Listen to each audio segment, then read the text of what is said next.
Air conditioner, microwave, simultaneously, all from the Enerdrive 2600 watt inverter.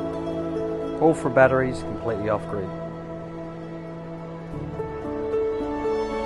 That's what the microwave and air conditioner is pulling from the system as we speak. Factory shunt upgrade to show you what the air conditioner is using, which is, that's just the air conditioner right now.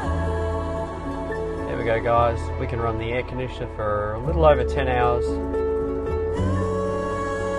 at the current usage.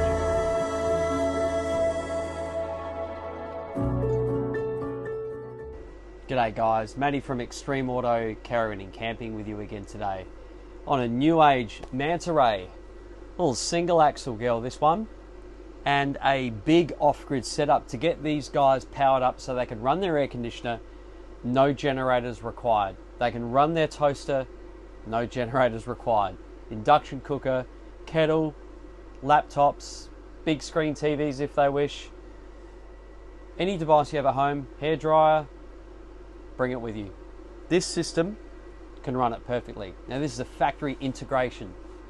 So this system has no impact on the caravan's existing fixtures.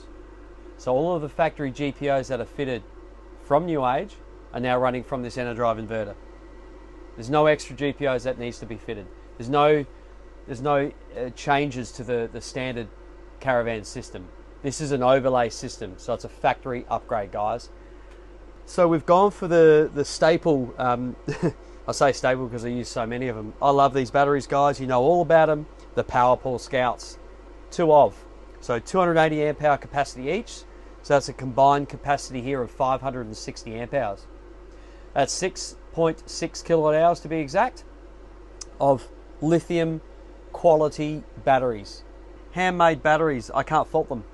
Just can't fault them. You guys have seen my other videos. The discharge tests that I put these batteries through are phenomenal, and I get the results. Two of them here in parallel, so a 12 volt system here. The solar controllers, we've done two solar controllers on this, and there's a little bit of a change on this one. I'll get into it in a minute. So with that 30 there, so we've gone for two Victron 100 Smart 30s. So there's two of them at the back there, and then the Orion DC to DC charger 30 amp model there. Now, the reason we've gone for two of them is the shading issue on the roof. So we've done two different size panels that we've fitted. So we've done two 160s. So one's at the back, one's up the front, straight into the up one controller there. And there are three 100s at the rear of this, really jammed in super tight in between the rear vents for the ensuite. So there's 300 at the rear and another 320 going into that. So that's 620. Yet the original 200 watt panel is still in situ. Now, because this is a very small van, I'm very limited with roof space. The best we could do is 820 watts in total. Now, for me to add that 200 watt panel would have meant me to add another controller if we kept with the Victron charge controller. Now, to keep this budget down for these guys, we've kept the existing projector 200 watt panel fitted from factory in its factory position, and it still runs through the factory BmPro system, and it is the only thing running through that. Now, it's got a lithium charge profile, so that's fine. That'll still charge these batteries quite fine, and I've just been monitoring how these have hit the full state of charge. The BmPro shut off about 10 minutes ago, but my charge controllers, that's the BmPro with the 200 watt solar panel on the roof, that shut off a few minutes ago. My charge controllers are slowly shutting off right now. I've set them for an absorption stage of about an hour. So in about another 30-35 minutes, they will go to float if the batteries are full. So they're pretty close to in sync. Unfortunately, that won't talk to the Victron, vice versa. But look, it's 200 watts. It's going to add sort of 12 to 13 amps to the system, which we're getting out of it. So I'm happy with that. So just to recap here, guys, 3 100 watt solar panels, so 3 exotronic panels at the rear going through one controller, 2 160 watt panels going through the other controller, and the existing 200 watt panel is going through the factory BmPro system, and they are all charging simultaneously. We have disabled the vehicle charging to the BmPro, and that is now taken care of by the Orion. The Enerdrive 2600 watt inverter here is running on all the factory outlets, as I said, and the mains charging on this is taken care of by the factory BmPro. So that's a 30-35 amp charger. That is still remaining in situ. So when these guys plug into mains, the solar, my solar, and that mains charger will work simultaneously to bring these batteries up to a full charge. The 200 watt panel that runs into the BmPro will get shut off. That's just how the BmPro works. But it's, you know, when you go to a caravan park, you're usually there for a period of time anyway, so, and you're probably parked in shade, so it doesn't really matter. The factory mains charger on this will still bring these batteries up to a full state of charge and continue to run all of the 12 volt loads as necessary. As with the Enerdrive inverter with the automatic transfer switch, it'll sense when these guys plug their 15 amp plug into the mains outlet when they arrive at the caravan park. Which I'm going to get into now, the way this setup works. So this Enerdrive inverter being running on all the factory outlets, except for the mains charger up there, right, and the hot water service, and you guessed it, the three-way fridge. Watch my other videos. So this has a Thetford three-way automatic fridge. Its GPO is before the inverter, the mains charger in before the inverter, the hot water service before the inverter. Why? I'll tell you why. When you go free camping, if you reach up to that Enerdrive remote and turn it on,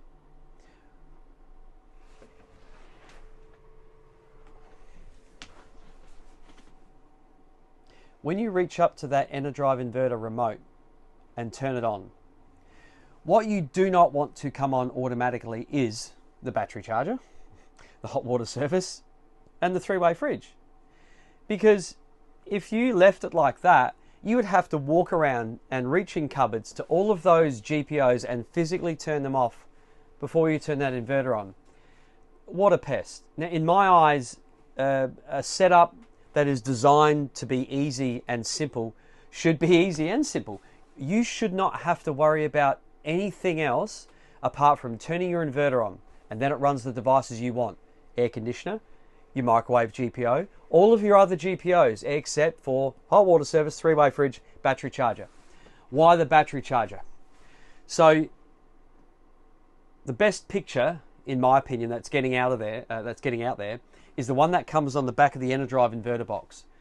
You can look it up online, and I'll show it to you right now.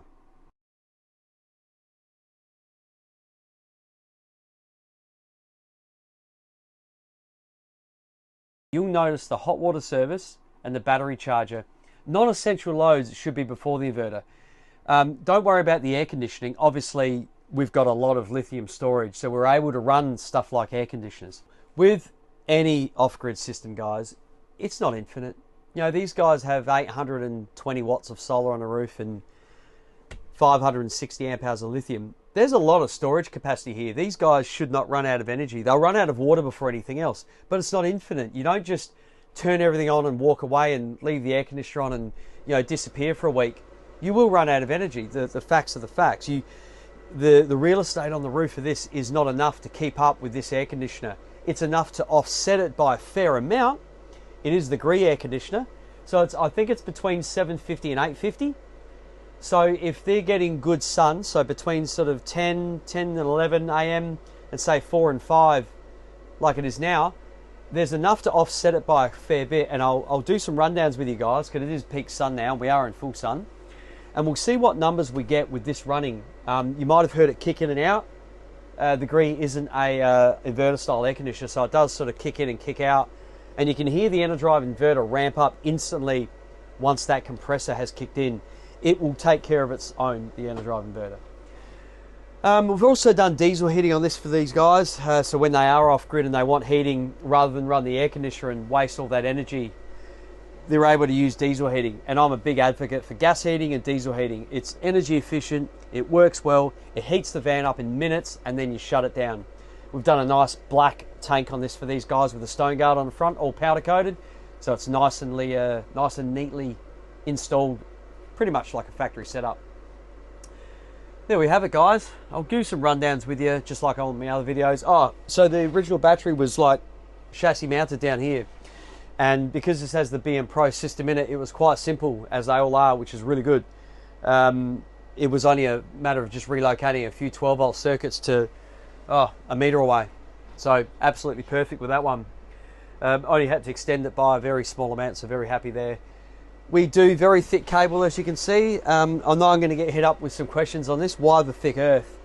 So it's hard to see. I'll try to do some zoom ups, but at the back of the oh bugger, I'll do it now. Here, check this out. So see this cable? All right, it's a 95 square cable. Now the reason I've done it is it's nice and short. It's 450 millimeters. We've done. It's hard to see it. I'll bring the torch down under that trunking.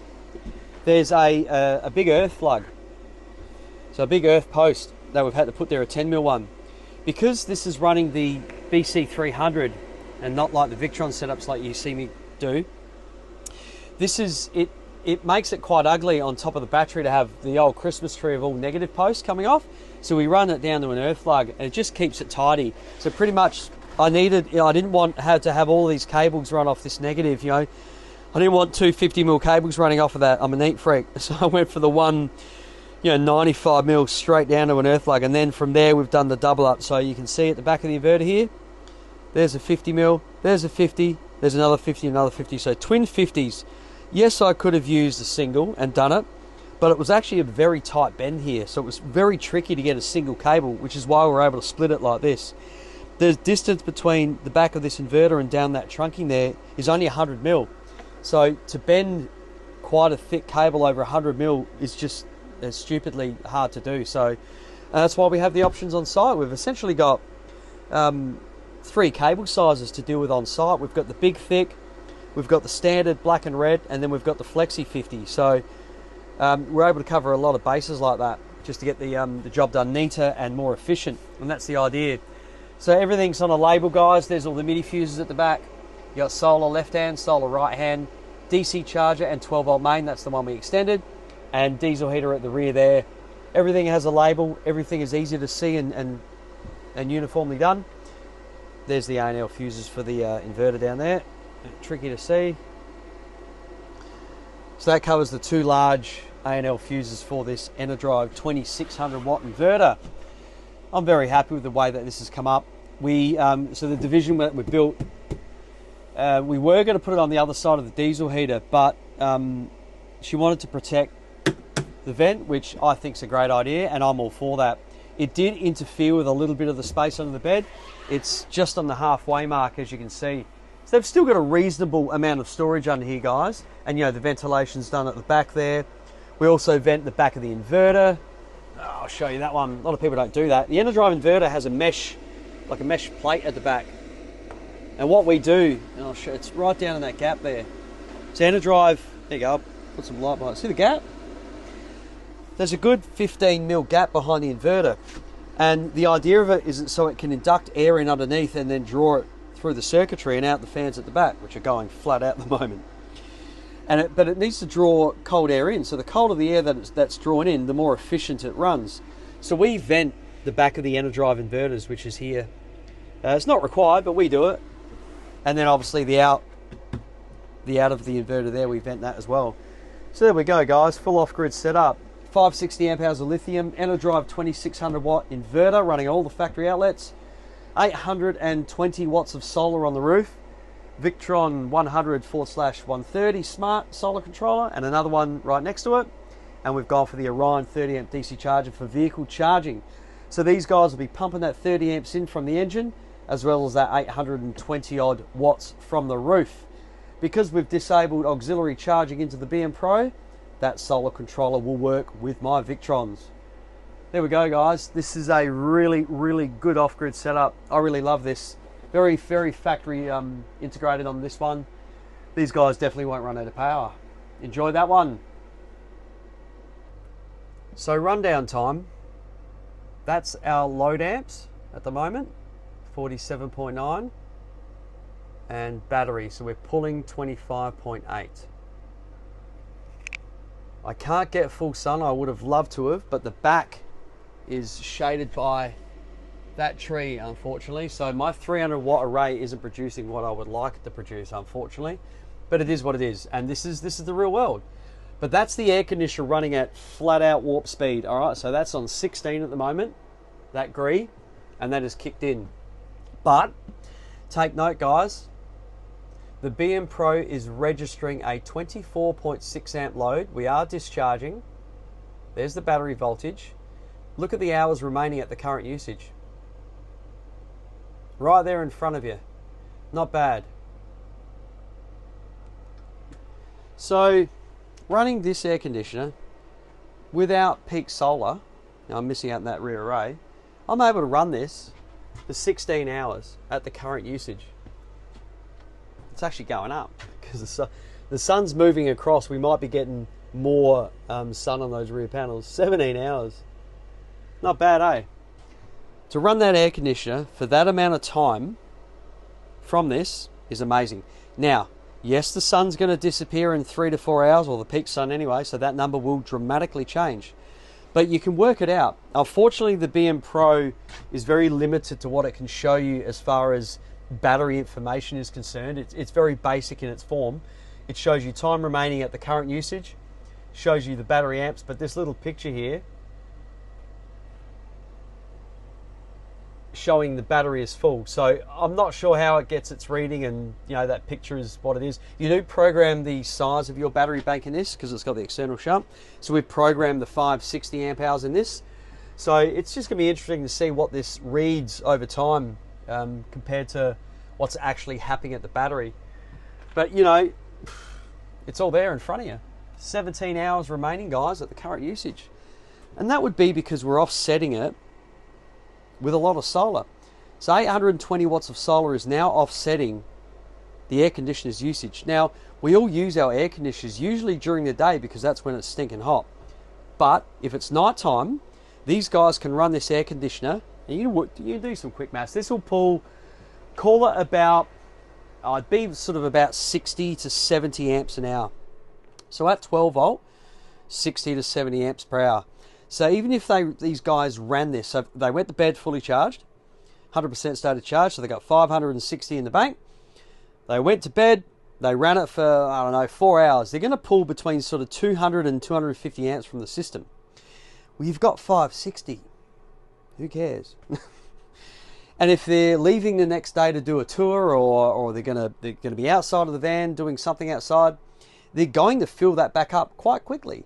So in other words, you manage your power. If you use a lot of your energy at night and you know the next day you're out, you know, doing a tour, then go nuts. Use all of your battery during the night and you'll fill it up during the day again. As long as you know you're going to get full sun, you're all good.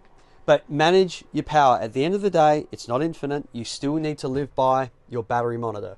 Whatever this says is happening, is happening. Now that air conditioner has kicked out. We are off grid, guys. Check out the charge rate. You can see there's no loads at the moment, which is not true because that fan's running and the inverter's on. So I'm not sure how it gets that reading there. But either way, I can see the amps there and we're charging. So we're pumping in 42.8 and that's kicked out. Not bad. Not bad. Pretty happy with this setup. That's a big pass. Should we do it? Or should we put the microwave on? Or should we do both? So Enerdrive 2600 watt inverter has this display is kilowatts. Okay, see your decimal point there? So right now we're actually pulling about 20 watts.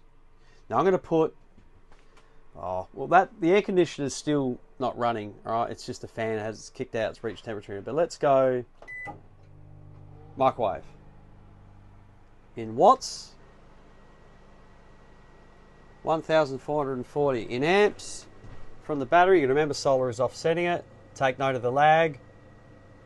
Pretty normal from the BmPro. There's a lag. Okay, straight to discharging, and then the time remaining comes up. So we are pulling 72 amps from the battery at the moment, and that's time remaining at the current usage. Actual loads over here. Oh, cool bananas. So we'll do it again, and we'll do the toaster. This is a 4-banger. This thing would be a beast. I don't want to smoke, but you know, if there's residual toast in there. Alright, so that's that, and we'll go, let's see if I can get this Enerdrive inverter to beep and shut down. So microwave and 4-banger toaster. Oh, and the air conditioner's kicked in. There you go. Turn that toaster off because the air conditioner kicked in.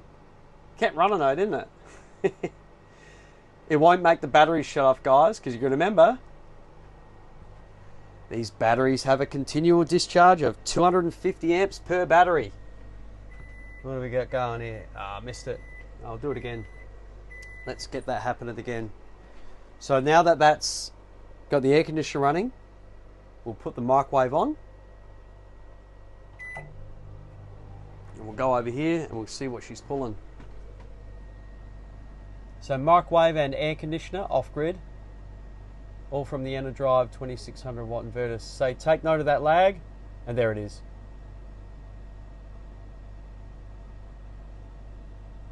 So gree air conditioner at the same time as a microwave, the NCE. Beautiful. Good setup.